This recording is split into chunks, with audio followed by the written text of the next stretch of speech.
January 22nd, 1879. 11 days after Britain invaded the Zulu kingdom, 20,000 Zulu warriors crept silently into a valley 7 miles from the British camp at Isandlwana. They sat on the ground in total silence. No fires, no noise. 20,000 men, invisible, waiting. At 11 o'clock in the morning, a troop of British scouts chased a small group of Zulus over a ridge and stopped dead. The valley below them was filled with warriors, as far as they could see in every direction. 20,000 men sitting in absolute silence looking back at them. By the time the scouts turned their horses and rode for the camp, the Zulu army was already moving. What happened in the next 4 hours was the worst military disaster in British colonial history. Over 1,300 British soldiers were killed, almost the entire force at the camp, wiped out by warriors armed with spears and cowhide shields against men with modern rifles and artillery. Britain had invaded Zululand expecting an easy victory. They found the opposite. Today on Forgotten Empires, this is the story of the Battle of Isandlwana. The day spears beat rifles, and 20,000 Zulu warriors humiliated the most powerful empire on earth in a single afternoon. Before we talk about the battle, you need to understand who the Zulu were, because Britain made the mistake of not knowing, and that mistake cost 1,300 lives. The Zulu Kingdom in 1879 was the most powerful African military state in southern Africa. It was built by one of the greatest military minds in African history, King Shaka Zulu, who in the early 19th century transformed a small clan into a nation of warriors that made every neighboring people either an ally or a subject. Shaka created the regimental system that made the Zulu army the most disciplined fighting force in Africa. Every Zulu man belonged to a regiment, an ibutho, organized by age group. Young men entered together, trained together, fought together, lived together in regimental barracks for years. They were not a rabble. They were not a mob. They were a professional standing army that had been training for years before they ever saw a battlefield. Their tactics were built around the impondo zankomo. The horns of the buffalo, the chest, the main body, attacked the enemy head-on, fixing them in place. The two horns, fast-running flanking forces, swept around both sides of the enemy simultaneously, encircling them completely before they could escape. The loins, a reserve, waited behind the chest, ready to exploit any breakthrough. This was not primitive warfare. This was a sophisticated tactical system that had defeated every enemy it faced for decades. By 1879, King Cetewayo commanded an army of approximately 40,000 warriors. Britain looked at them and saw men with spears. They should have looked harder. Britain did not invade Zululand because the Zulu had attacked them. They invaded because the Zulu kingdom was the last major independent African power in southern Africa, and its existence was inconvenient. Britain wanted to unite all of southern Africa under a single British administration. The Zulu kingdom, independent, powerful, and militarily formidable, was the one obstacle standing in the way. Sir Henry Bartle Frere, the British High Commissioner for Southern Africa, needed an excuse to go to war. In December 1878, he presented King Cetewayo with a list of demands so impossible that they were designed to be refused. Among the demands, disband your army of 40,000 warriors within 30 days. Cetewayo did not reply. He could not comply with demands designed to be impossible. On January 11, 1879, without authorization from the British Parliament, Lord Chelmsford led 12,000 British and colonial troops across the Buffalo River into Zululand. Chelmsford was supremely confident. He had fought in campaigns across the British Empire. He had a modern army with Martini Henry rifles, the most powerful infantry weapon in the world, capable of firing 12 rounds per minute. He had artillery. He had cavalry. He expected the Zulus to charge his lines. He expected his rifles to cut them down before they got close. He expected to be home within weeks. He had never fought the Zulu before. The British made 3 mistakes at Isandlwana that turned a battle into a massacre. The first mistake was the camp itself. Standard British military procedure required a camp to be defended by a ring of wagons.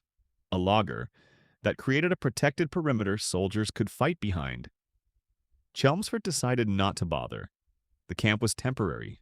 He did not believe the Zulu would attack it directly.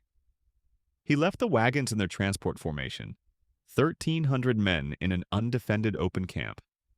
The second mistake was Chelmsford himself. On the morning of January 22nd, reports reached Chelmsford that Zulu forces had been spotted nearby. He decided they were a decoy. He took half his force and marched away from the camp to look for what he believed was the real Zulu army. He left Lieutenant Colonel Henry Pauline with approximately 1,300 men to guard the camp. The third mistake was the ammunition. The Martini Henry rifle was the best infantry weapon in the world. But its ammunition came in heavy wooden boxes, sealed with screws that required a screwdriver to open. When the battle began, soldiers at the firing line started running out of bullets. They sent runners back to the ammunition depot. The quartermaster in charge refused to release ammunition to units other than their own regiment. Following procedure, while men died, by the time the boxes were being broken open with rifle butts, it was already too late. At 11 o'clock in the morning, the British scouts found the 20,000 Zulu warriors sitting in the Nwabeni Valley. The moment they were spotted, the entire Zulu army stood up and began moving. The original plan had been to attack Chelmsford's force from behind, but the scouts had changed everything. The Zulu commanders made an instant decision. Attack the camp at Isandlwana now.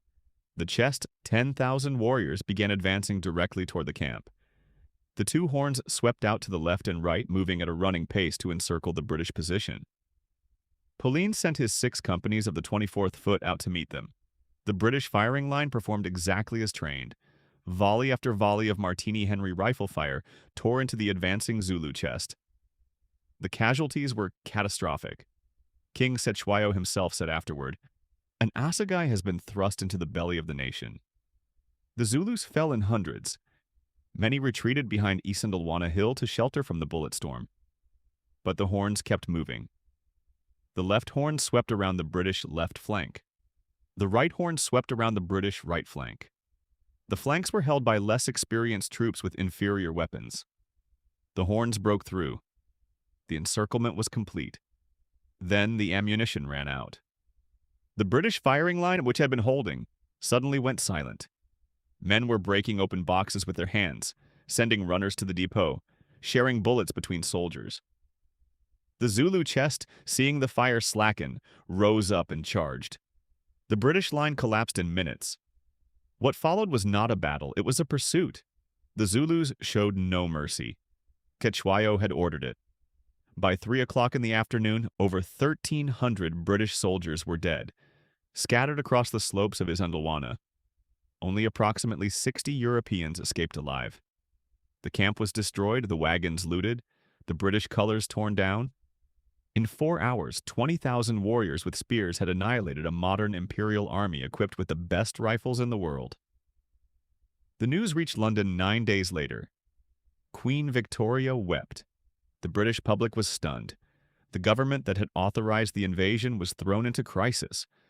Lord Chelmsford, who had spent the day looking for the wrong Zulu army, came back to the camp at sunset and found 1,300 of his men dead. That same evening, the Zulu army moved on to a small British depot called Rorke's Drift. A garrison of 150 soldiers, many of them sick and wounded, held the depot through the night against 4,000 Zulu warriors. They held. Britain awarded 11 Victoria Crosses for Rorke's Drift, the most ever given for a single action. And here's the truth about why. The British government needed a story. Isandlwana was a catastrophe that could not be celebrated. 1,300 dead. A modern army destroyed by spears. The most embarrassing military defeat in the history of the British Empire in Africa. Rorke's Drift gave them something they could put in the newspapers. Something heroic, something glorious, something that distracted from the disaster that happened 12 miles away the same afternoon. Britain sent reinforcements, more troops, more artillery, more rifles. By July 4, 1879, 6 months after Isandlwana, a British force of over 5,000 soldiers surrounded the Zulu capital at Ulundi and destroyed it with artillery fire. King Sechwayo was hunted down and captured. The Zulu kingdom was divided into 13 separate states, deliberately set against each other so they could never unite again. By 1887, Zululand was declared a British territory, but here is what Britain could never undo. For 6 months, the most powerful empire on earth had been forced to change how it fought because of what happened at Isandlwana. After that battle, British commanders never again fought the Zulu in open formation. They built defensive positions, they dug trenches, they formed squares. They were afraid. 20,000 warriors with spears had done something that no other force in Africa had ever managed to do. They had made Britain afraid. Today, the battlefield of Isandlwana is one of the most visited historical sites in South Africa. White cairns mark where the British fell. Zulu memorials stand where their warriors died. The distinctive sphinx-shaped hill of Isandlwana looks exactly as it did on January 22, 1879. Over 1,300 British soldiers were buried where they fell, their bones scattered by the months that passed before Britain was able to return to the site. The Zulu warriors who fell that day died defending their kingdom from an invasion that had no justification and no parliamentary authorization, and was designed purely to remove the last independent African power from Britain's path. They won the battle, they lost the war, but what they did on January 22, 1879 has never been forgotten. 20,000 warriors with spears, 1,300 British soldiers dead, the most powerful empire on earth forced to change how it fought because of one afternoon in Zululand. The day spears beat rifles. If this story hit you, share it with someone who needs to hear it. Subscribe to Forgotten Empires and turn on your notification bell. Next week, another story they buried. See you there.